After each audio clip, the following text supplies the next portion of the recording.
How great would it be to get up close and personal with the beauty industry heroes we love and admire, and to ask them, how did you learn to do what you do? I'm Chris Baran, a hairstylist and educator for 40 plus years, and I'm inviting all our heroes to chat and share the secrets of their success.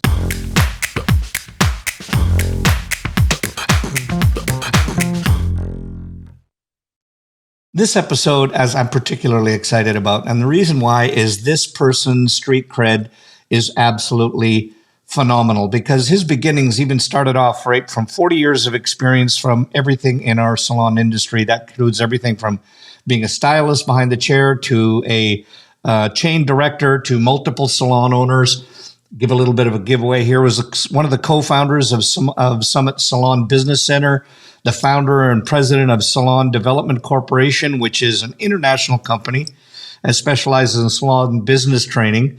He was sponsored by L'Oreal. He was and is a global business educator. This gentleman has had numerous awards for contributing to tens of thousands of salon professionals, and he's transformed their lives and businesses. And in my mind, is probably one of the best, most dynamic, entertaining educators that I know. And he's my personal friend. He's been a coach, been a mentor, Mr. Michael Cole. So let's get into this week's Headcase. Michael, I'll tell you, my friend, we've known each other for years, and I'm just super jacked about having you on here. Not only, because I think we've been friends, but I think that like everybody else that's out there, I have learned so much for you. And actually, when I went to start my business up as my online thing per se, I can remember having many conversations with you about it, and I'm eternally grateful. And I know there's lots of people that are out there that are eternally grateful for what you've done for our industry. But I want to start off with just, taking, I don't know why somebody that wouldn't know you, no matter where you're from in our industry, et cetera. And if they don't, it's time that they know, and they'll know your accolades from what we talked about in the intro. But for all those people, I think it's really important that they know kind of where we came from, our roots, et cetera. And, I know for me, I started off, I wasn't a hairdresser first. People talked to me, what was your first job? And while it was almost my first job was being a delivery boy for the red and white grocery store in Humboldt, Saskatchewan, Central Canada. And Al was the owner, and he knew my mom, and my mom put a pitch in for me to be the delivery boy. And he sent me in she said, you need to go over and have an interview or to meet him. And I went over, and he said, well, I want you to grab a couple of these things and bring them up to the front. And in those days, they had that roundabout dealie that, where your counters, they didn't have that conveyor belt that went vertically, it went around a circle. And then when it was coming around, he told me to put the stuff down. He was saying, here's how they do it. You put it down in here, it'll go around, et cetera, and then come around to the front, et cetera. So when I put the stuff down, the rotating table came around, and I think there was a $5 or $10 bill that was on there, and I guess it had been underneath. And so I passed it over to Al, and I said, "Look at Al, this money came out, and I just want to make sure you got it." And he's never said anything, and he said, "Well, you're hired." And I found out from my mother later that it's a test he does with everybody. And if you keep the money, you don't get the job. Yeah, that's good. But if you do, so, I mean, while I want to know what were some of your first jobs, if there were, before hair. And sometimes we get the learning lessons that are really super valuable to us, even though it didn't come from our industry. So I guess that's my first point to you, is what were those points like for you? Yeah, well, first of all, great story. And when the $5 bill part, I went, okay, so he's either gonna take the bait or do the right thing, right? Right. And the rest is history. The memory that came up in me is I think back forever ago, when we get our first job, and it was working at kind of a McDonald's type of hamburger joint. Mm-hmm. I was, I think, 13, maybe 14. And in those days, you really legally couldn't work until you were 16. And very, very impoverished. And so I can't remember if, my parents said, go get a job, or I just felt compelled to get one. And I could see that I'm either going to tell them I'm 16 and get the job, or tell them I'm 14 and they're going to say, you don't get the job. So I filled out the application, and I didn't even have a Social Security. I got a Social Security card, and I think I put 16 so I could get the job. Of course, I got the job. And youngest kid on the deal, and that was my on ramp into working. And I come back and look back on those days, and of course, at 69, that's many moons ago. Mm-hmm. But that's what came up as I was listening to your story, and I've never told that part of my story before. It's always, you start somewhere in the hair thing, but my first job was 13 or 14. Yeah, and I find it really interesting because I hear from so many people that, like everybody says, that if they want to work at McDonald's, it was some of the best business experience that they got starting off, because they really could see systems put into place and how that all worked. I don't know what the burger place was, but did you get to see that or envision that when? Yeah, well, how transparent do you want me to be? I just really got off to a bad start. My father, rest his soul. I don't know that he made more than $100 in any given week in his life. So, quit school very, very young. And so he was one of these guys, the harder you work, the behinder you get, and the more you're making, the more they take. And you have to really, parents are God in the ears of their children. So I think the first thing I said on the first day of my job was, so am I going to get a break? Because I knew you get a 15-minute break, because so I was, it was not a good start.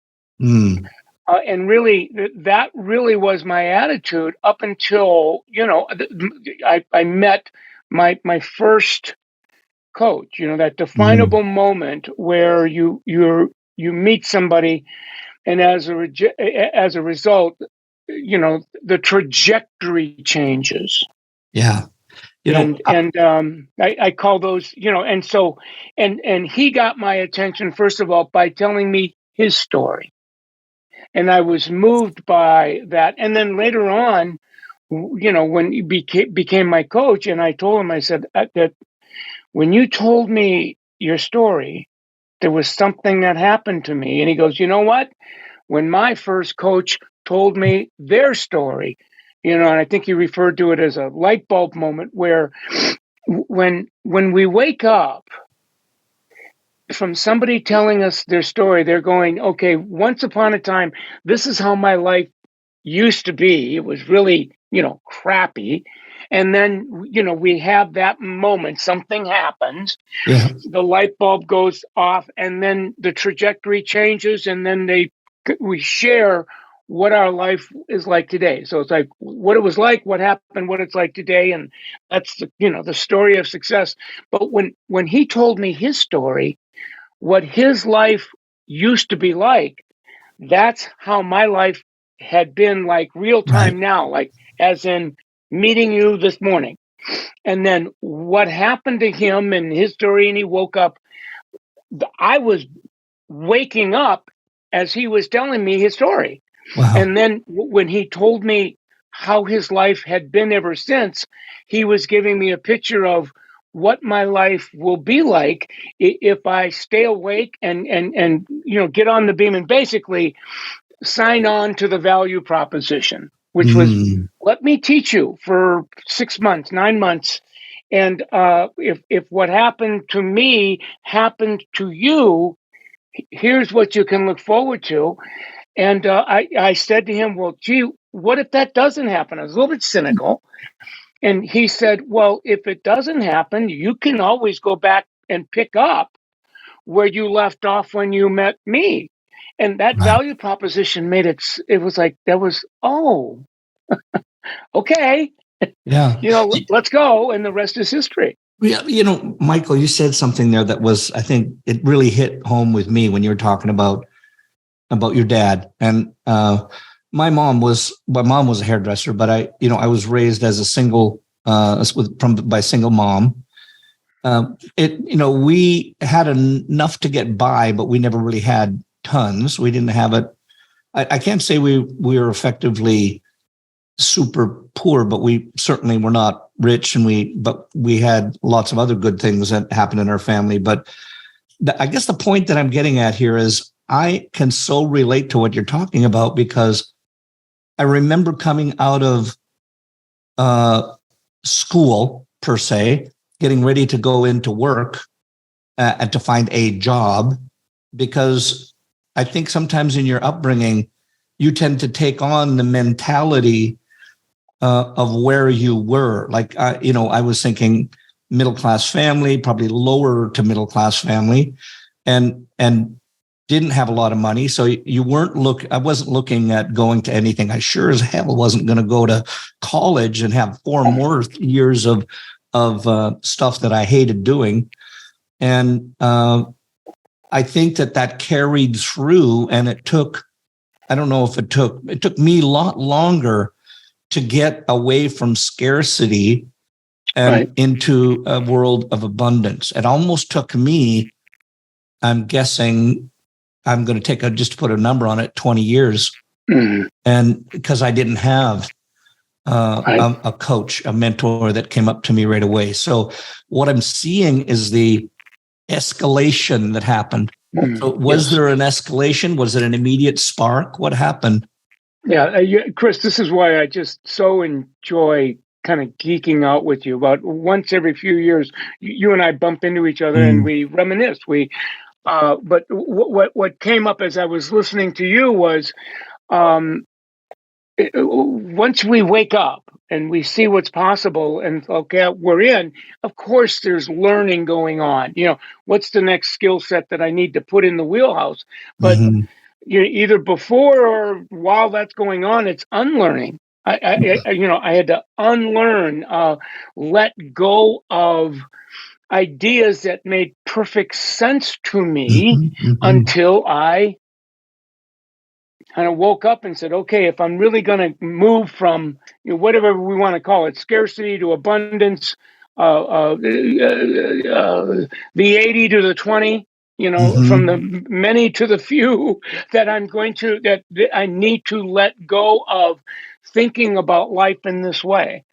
And what really, really motivated me in retrospect was because I grew up so impoverished. I wasn't so much clear on what I wanted to be, but I knew what I didn't want to be. And I didn't want to go through my life impoverished. It's like, okay, if I could just have enough where I didn't have to settle for, I raised on, back then they called it welfare. So like I needed glasses, and you go to the store and there's a whole bunch of glasses that I'd love to have, but no, you can't have those.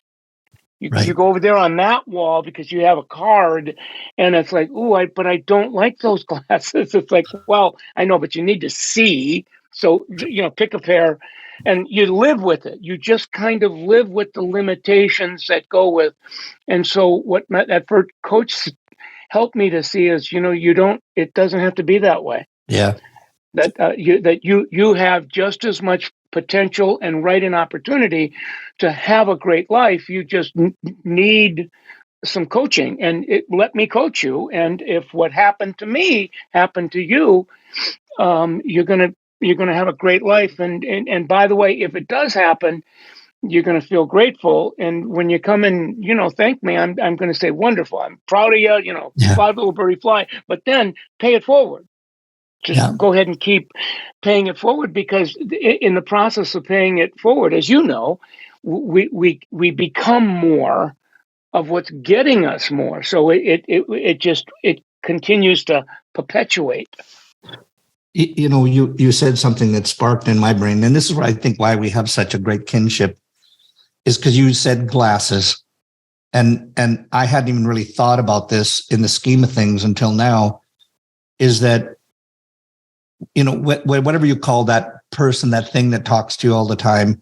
We have friends, and everybody we all call it that little voice. And I was asked one time to picture that little voice, because in order to calm that little voice, you have to picture it, give it a name, and so on, whatever your exercise is to help you.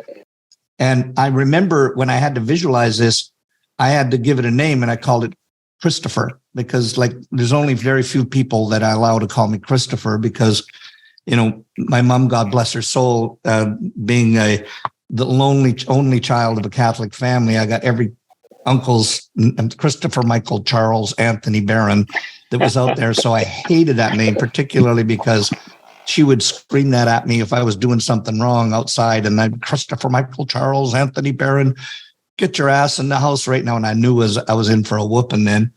And so I never really liked the name. So when I had to give that voice, or that little voice, a name and a picture, I always pictured him as Christopher, sitting on my shoulder. And Christopher always had flood pants on, because we never could afford the pants that went all the way down in the new season. So as I was growing up, they shrunk. But my glasses, I always kept breaking them, and they always broke right in the middle. And I had Mom would tape them together, and we didn't have crazy glue and that kind of thing. So I always had white tape in between the two. And that's what I always remember, is that me with those flood pants and that white tape on my glasses. And that the point is that while I was living in a place of scarcity, that stuck with me.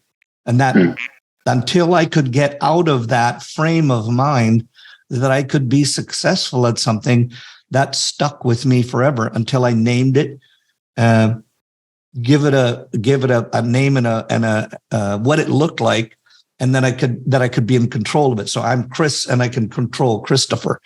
So that really came out in my brain. Michael, so we're kind of at that point where you've had your coach, you've got you're transitioning now. So hair. Now I know that you've told me in the past of some of your history, but so give us a little bit of an edge on your history. What sparked? Some of my teachers and friends always talk about that you either fall into the business that you're in, or it just it falls on you. I mean, it presents itself to you, and you get, where were you at, and how did you get in the industry, and so on.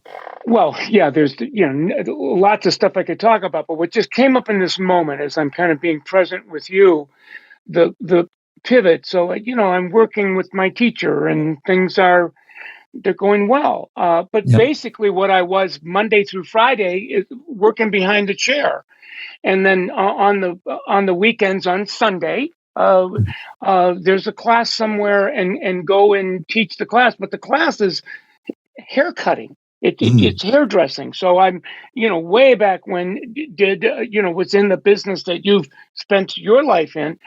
And I don't know, it's probably 8, 9, 10 months into this, and I'm having the time of my life. And my teacher called me up, and he said, I'm going to this talk tonight at the Marriott Hotel. And there's this guy, he's coming, and he's just going to talk, and he's a motivator. Well, first of all, what's that? Oh, he said, just come, and I think you'll enjoy him. I've listened to him before, and I just really enjoy him. And I said, okay. So he picked me up, and I drove to the Marriott with him, and this man that Jim Rowan, who's passed on, but he had a brand for many, many, many years. He became one of my heroes, and I think the seminar started at 7, and it went to like 8:30 or 9 o'clock. but I was absorbed. I couldn't take. I mean, this is 1978, 79. So there is nothing except you have a little piece of and you're writing and I couldn't write fast enough. But every word I was hanging on to it, and so the deal is over, and we're on our way home, and he's saying he could tell that something happened to me because I was like, and he said, "So did you enjoy Jim?" And I went, "Oh." Yeah, I really did. And so he drops me off, and he said, "Here is Jim's tape." So during the break, he went and bought Jim Rowan's six pack, and back in those days, they're cassette tapes. And he said, and I said, "What is that?" He goes, "Well, that's his entire talk." So I went, "Oh, okay." And in those days you could listen to tapes in your car, but there was these little portables, and I just listened to the tapes over and over and over again, and I was so mesmerized that I would start the tape, stop the tape, write down, because I wanted every word that he said. And I just listened to him over and over, and I found myself memorizing some of his stuff just because I was so moved. And I even remember saying to Joe, my teacher, someday I would like to just, that would be so cool to just be on the stage. And there was like 400, 500 people in the room. He goes, "Well, we'll see. And so I'm still doing demonstrations with haircuts and stuff, but I'm finding that I'm doing a haircut. I'd say a little soundbite of Jim Rowan's talk, and people started, either laughing and I went, oh, and so all of a sudden I found myself saying more of Jim Rowan's stuff and cutting less and talking more. And all of a sudden it started building. And one day I thought, I wonder if I didn't have a model to do, I wonder if I could do a half hour of his. And I did it. And it was like, boom goes the dynamite to the 10th power. And that was when I began to transition. And I was always afraid because I was really plagiarizing this man. Mm-hmm. I found though that and sometimes somebody would kind of get confused, "Gee, if I didn't know any better, that sounds like Jim Rowan." And I would say, "Oh yeah, he comes to all my stuff." And it's like it was it was it was just amazing. And then what happened is the miracle was I started finding my own voice in the talk, and I began, more importantly, living what I was learning from Jim. Jim became kind of a universal coach. I had my coach, but I had these tapes, and I hung on to those tapes until literally they worn out. So that was my on ramp, I should say off ramp, from being a technical educator into, sales, motivational business. Mm-hmm. And that became my way of learning is, okay, so what are you going to do for an encore? I'm going to go and see if there's other Jim Rowans out there, listen to them, and the rest is history. And so, like, I know there was, I'm going to bring up something here that I think everybody that knows you, for at least from when the start came, from Little Off the Top. Yes. You had the Little Off the Top, and I don't think that you may not have been the first one to have a book, VHS tapes or whatever that were out there in our industry, but you were certainly among the first. And where the Little Off the Top, what sparked that? Where did it come from? What was that? Was that information that you had always done? Did you say, look, I need something and I'm going to build something now, and then that became something more and so on? How did that whole thing roll out? Oh, I just love thinking out loud. I mean, I haven't recalled the history, never mind shared it, for forever. Now I'm speaking for a living. I'm more of a speaker than a teacher, but it's working. And all I know is people are giving me money. And it's like, Mhm. oh, so I knew that there was this man that would follow other people around and record what they did, and then cut a deal with them that I'll make these tapes, you sell them, and I'll get a bigger piece of it than I would if you just paid me to on the front end. And I said, and I didn't have enough. I said, okay. And so we, there were tapes, and people started buying these tapes. And the more you do a talk, you kind of fall into a rhythm, and it was all about how do you handle people. I thought, I wonder if you could be a sales trainer in the salon industry as long as you hairdresserized it. Right. And made sure that it was from my own experience. And so, to make a long story less long, that out of nothing, there were the tapes. And then I wrote down everything in the tapes. And I said to the guy that made my tapes, I wonder, you think we should do a book? And he said, and I showed him all of these notes that I had, there were like big, thick stacks of paper. And he goes, oh my God, you put this in a book, give it to me. I'll have my graphic designer. And back in those days, you had to typeset and keyline everything. And he was doing all this for free. And I kept waiting for, okay, Michael, I'm going to need to charge you. And I finally said, Jim, like, what do you, how come you're just doing this? And he goes, I got a hunch that if we can get this in a book, that's going to be a big shift for you. You'll sell a lot of books and a lot of tapes. And then, so there was a partnership that was organically happening. And that's how I came out with the first book. He helped to kind of edit it and stuff, but everything was done bootleg. Right. He just had a small little biz, and all of a sudden they have this book. But I don't know how to write.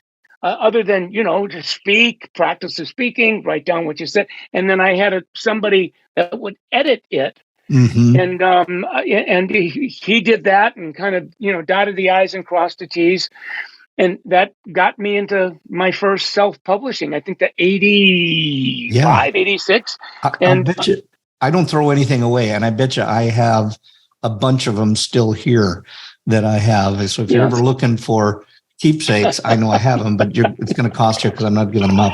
But there's something else I want to go on in here is obviously you, when people see you, you are a funny human being. And I think that when you can make somebody laugh while they're teaching, then the teaching becomes fun. Yes. Yes. And I notice another thing about you is that, your animation of when you teach, you have this power of, you can think of like Stephen Wright, the comedian, deadpan, dry humor, dead face, but you have the ability to make funny comments and then build it up even further by the way that you animate it with your face and your actions. And where did that come from? Have you always been funny, or did you find out one day you were funny? No. Yeah, well, the universe is always conspiring to help us all. And if you awake enough, maybe you can get through the sea while the sea is still being split by the universe before it closes on you.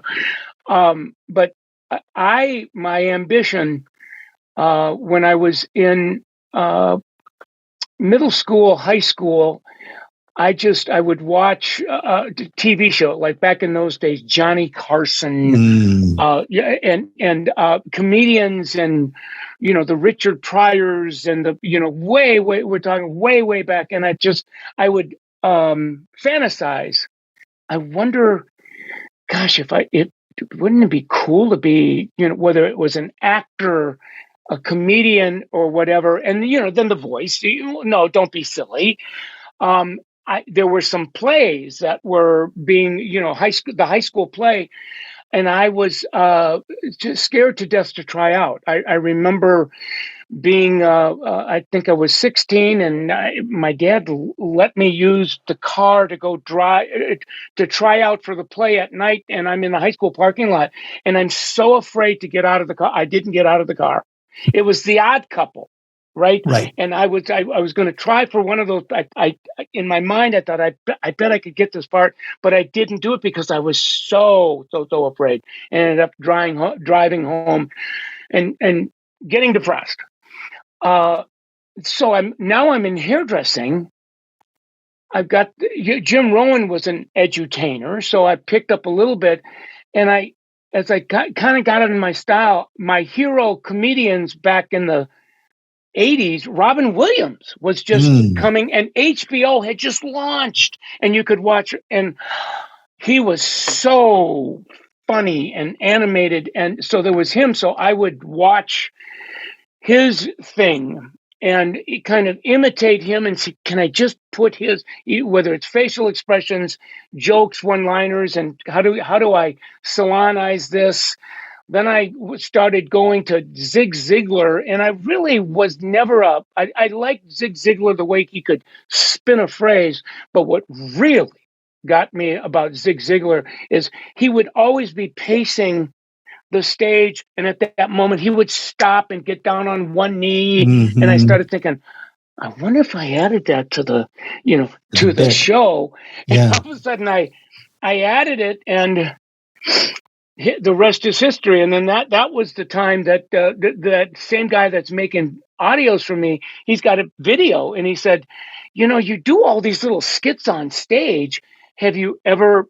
Why don't we just do a video of you doing the skit, but you get dressed up in the persona? And I went, oh God, that's too off the top for me. And he goes, well, let's just do it, record it. It won't even show the light of day. It'd be kind of fun. So I did that, and I got dressed up in these little characters and did it.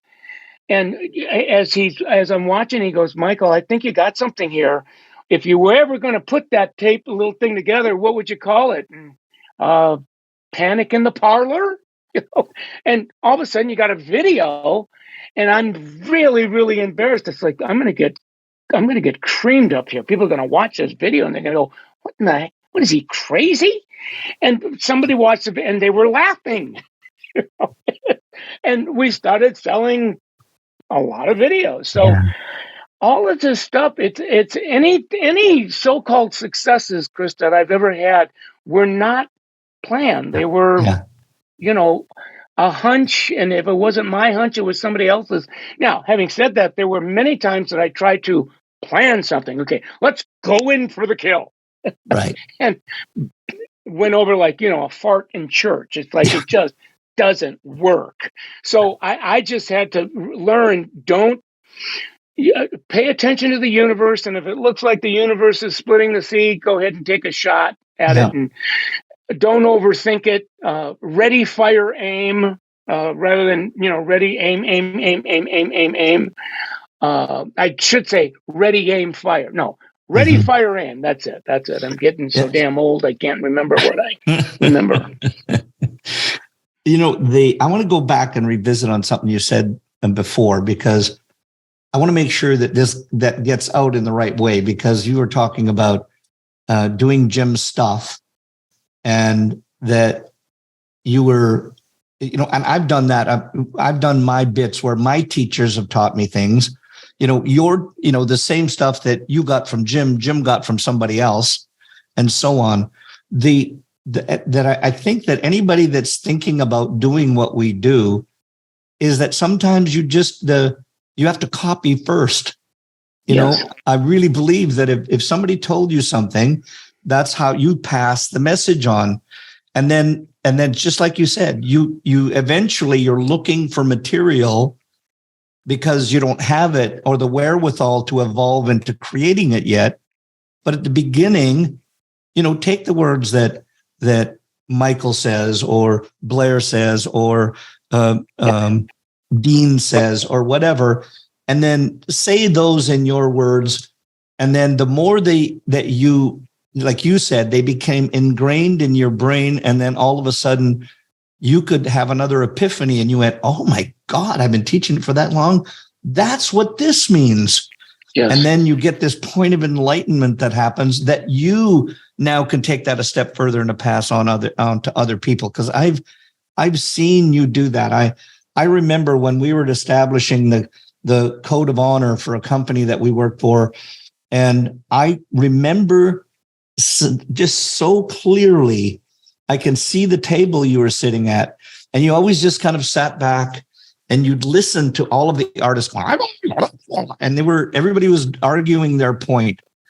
And then you would always raise your hand and you would say, you know, I just had a chance to take what everybody was saying and ruminate on that. And then you would come out with this. Everybody would go, yeah, that's exactly what we were talking about. So I think that you have to take in information, right, spin it around in your brain long enough so that you can make sense of it before that you make your own decisions on it, before you move forward on it. Because yeah, boy, there's a lot that you said just now. I just want to unpack two pieces that I remember meeting Jim Rowan after I had, was on my way, and confessed to him that told him the story, and that you were the first, and I want you to know this is what I did with your tapes, and if you listen to me now, God willing, you would find your handprint in me. And he laughed so hard. It was so, and he goes, oh, good for you. He was happy for me. And I went, oh my God. So I'll always remember that. And today people come and say that to me. I've used your stuff and I give them a hug and thank you. It's the greatest compliment. Randy Kunkel, as you know, that him and I are partners and kind of co-founded this community Forever Ago Summit. With my first contact with him, he kind of dropped to his knees, confessed, and begged me not to sue him because he had come to my seminars, learned some things, but noted that nobody would go home and do it. He did it, but he thought, I'm going to see if I can get into a business of helping people to implement, whether it's my content or somebody. And he just said, and I went, first of all, just stand up. You don't need to stay on your knees. I'm not going to sue you. Oh, by the way, here's my ring. No, I said, good for you. I said, I don't see that as that you would follow people home and help them implement stuff they got from me. I'm not an implementer. I'm kind of a speaker guy that sells, paper, tape, and ink back in those days. And as a result, he had the idea to, well, why don't we dance together and see if a 1 + 1 might, and again, an accidental success. So the other thing that you said that just blew my mind was somewhere along the line, somebody taught me about listening. And that, but as you know, you start talking, it's really hard. It's like, how do you get your arms around that? And somebody said, you're getting better at listening when, first of all, you can just be present enough to let people say what they're going to say and not try to figure anything out, but not say anything until you start thinking, I wonder if I could tell them back what I thought I heard them say in a way that once I said it, they would go, oh my God. Not only did you say what I said, but you said what I said better than what I said. And it helped me when you said that to me. So that became the game. Yeah. And I also felt it's wonderful to be able to have that kind of quality and that kind of ability. So I really became fascinated with, the art of listening or whatever you want to call that. Well, you've always been, I think, like a sensei, like to most people. where you have this incredible ability not only to do that, but to pull stuff out of people and do it in a kind way. I mean, I know teachers that are out there that they will murder you. And I've told this story before, and I'm still a little embarrassed about it because I think that you teach like you've been taught to. You adopt that style. And when I was first started doing my hair cutting thing, I went to a certain company and it was very hierarchical and they would talk down to you. You know, you couldn't do anything right. They had to blah, blah, blah. So that's how I started teaching, because that's the way it changed my life. I'm still eternally grateful to for those people, but that style was what I adopted because I didn't know any better. And they always say, how is that my mom always used to say there's so many more horses' asses out there than horses. Yes. And that was me because that's what I adopted. And I think there's people that are still out there that go, oh yeah, well, no, just he's a jerk, but you have to learn how to teach and learn some of those things. And there's an evolvement that happens into you. So where did you feel like, how did the evolution start for you? Was it, because you talked about you had to learn to listen. What was that like when you went along with it? Was there any kind of pain that went along with that? Was when you adjusted your style? Yeah, every now and then I would be profoundly touched and moved by somebody sharing, and I would get kind of pulled into the contents of their life and it's almost like we go down a rabbit hole. And then through continuing to be mentored to go, okay, if you really love people, and you really want to help them, there's a difference between empathy and sympathy. And so tell me the difference and how to. So I was always, as I learned to do this, that and now there's a turn, detachment with love. I really care about you, but I love you too much to get absorbed in your stuff. And if I can stay on the peripheries, on the edge of,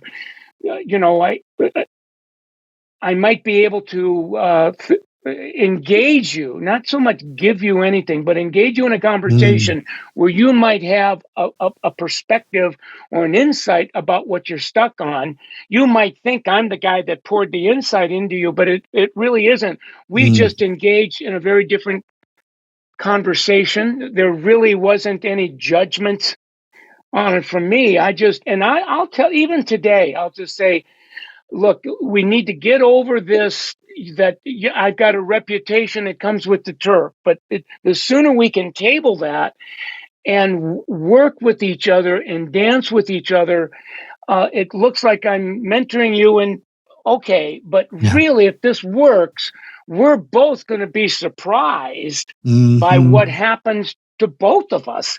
I hope that I can walk away from this conversation, and whatever it is you learned, if somebody said, what's Michael's take? I go, somewhere in there, I saw something about me, you, or us that I can take with me to keep learning. I'm like you, Chris. We're obsessive compulsive learners. We just love to learn. Yeah. It was. I'm how would I say, a stalker of you on Instagram, and you know how they always say that you learn something, you have to be ready for what it is, and you're really famous for coming up with all these great sayings that you have. And I was scrolling through there the other day and I saw this one that came up, and I've got it written down here, and it said, and because this is a post that you did on Insta, and you said there are two kinds of pain, one that hurts you and the other that changes you for good.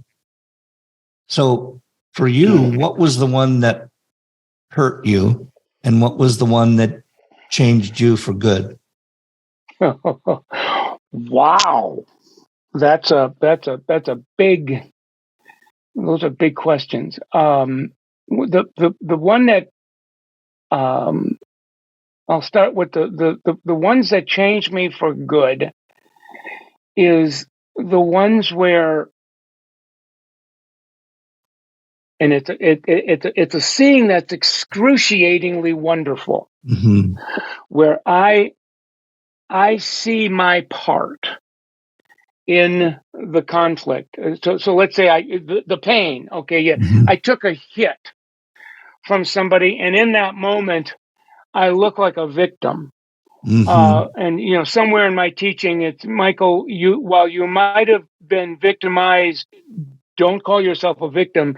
You survived it. You're a Mm-hmm. survivor of being victimized, but don't be a victim. Somewhere in my journey, I went, "Ooh, that sounds like a healthier idea." So, it looks like I was exploited. I was, used, whatever. And I have that, we got to walk through what we got to walk through. But somewhere in there, I see my part. That yes, and even today I'll say I've yet to find a one-sided conflict. Mm. That in a Yeah. conflict you got two people that have their parts, and I want to get as interested in seeing my part as I Mm. am seeing the other That's the person's tough part, one.